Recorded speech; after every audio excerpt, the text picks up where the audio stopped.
Hey everybody, it's Miss Shar. Welcome to Tuesday's reading lesson. And today we are going to focus on analyzing characters, looking really deeply into these characters to make sure that we fully understand who they are as people. Okay, guys, as I said, we're going to analyze characters today. And I promise you, you have been doing this. It might have never been called analyzing characters, but you have been doing this throughout your reading careers, okay? Ever since you were a little kid looking at picture books, you were analyzing and looking deeply at these characters. So what this means is that readers, us as readers, we need to learn all we can about the characters in the story to fully understand who these characters are and why they do what they do. So like, why do they choose to do whatever they choose to do? But we're going to do this in 4 different ways. We're going to look at these characters in 4 different ways. The first one being the characters' feelings. How do they feel throughout the story? How do their feelings change? What causes them to feel that way? The second one being character actions. How does the character act? How do they act in certain situations?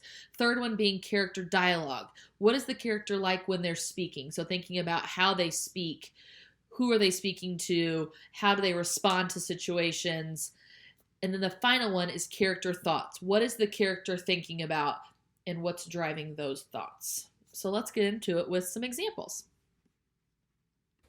Hey guys, so we're going to give this character analysis some try, and I'm going to model it for you with using grandfather. So I want us to continually think about what can we learn about this character through their feelings, their actions, their thoughts, and their dialogue.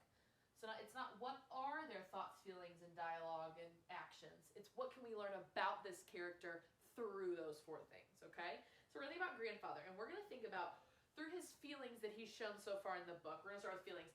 We can learn that he is caring, and he's caring towards his family, and we see that through the actions, through his feelings, the feelings he has towards his family. He's a very caring man. Something else, another feeling is he is protective. And I say that because he is so reassuring to Ellen that she's going to be okay. Like, he is making sure that she is in a he's in a safe situation, as safe as it can be, but he is very, very protective. And through the feelings that he's showing to Ellen, we can learn that grandfather is protective. So we're going to move on to actions. So think about what can we learn about grandfather through the actions. So we can learn that grandfather is very, very sneaky. He's the sneaky man, and we know that because his actions are he's a spy, and he's putting a secret message into a loaf of bread. So we can learn through his actions that he's sneaky. We also can learn through his actions that he is brave. The work that he is doing for General Washington and being a spy in general shows his bravery. So through his actions, we've learned that grandfather is both sneaky and he can be brave. Now, we're going to skip down here to dialogue. Remember, dialogue is the conversations that characters have. It can be the conversations with other characters, or it can possibly be, never mind. Ignore me, Shar. Sorry about that. I was going to say dialogue with themselves, but that would be their thoughts, so ignore me. The dialogue. So I want you to think about, we learned about grandfather in that very, very first chapter that he is a very, very stern man. When he got a little sassy with Ellen. And we learned that about him through the way in which he spoke to Ellen. Another thing we learned about grandfather is that he is persuasive, because through his conversations, his dialogue with Ellen and her mother, he persuaded Ellen to go on this essential secret mission to deliver this loaf of bread. And so through his dialogue, we learned about grandfather that he is a very, very persuasive man.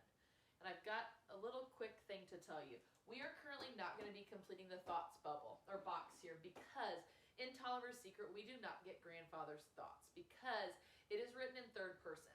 So that means the narrator is telling everybody's story, and there is no examples of grandfather thinking. Now, you guys are about to go do Ellen, and the author does tell us what her thoughts are, so yours needs to be filled out. But with grandfather, I sadly can't show you because the author is not allowing us inside of grandfather's brain, okay? So once again, to wrap up, these things right here, guys, these 6 things that I wrote down are not directly directly stated in the book. We are all of this is inferring, guys, taking what we know and what we've read and putting it together and coming to a conclusion. We decided all of these things based on his feelings, his actions, and his dialogue. You've got to put your brain to work because this stuff is not easy. So it's not you can't go back and re-listen to one of your teachers read and find one of these answers. No, you got to think about what is the character's feelings? What can we learn about them from those feelings? What is the character's actions? What can we learn about that character through their actions? How are those conversations with people? What can we learn about them through those conversations? And finally, what can we learn about what they're thinking? What can we learn and dig deeper about a character through these 4 things? So I hope you give it a try. Today your assignment is going to be doing this exact same work, but making sure you do it with Ellen. And I promise this one is going to be, you're going to be able to do this one with Ellen. Let us know if you guys have any questions.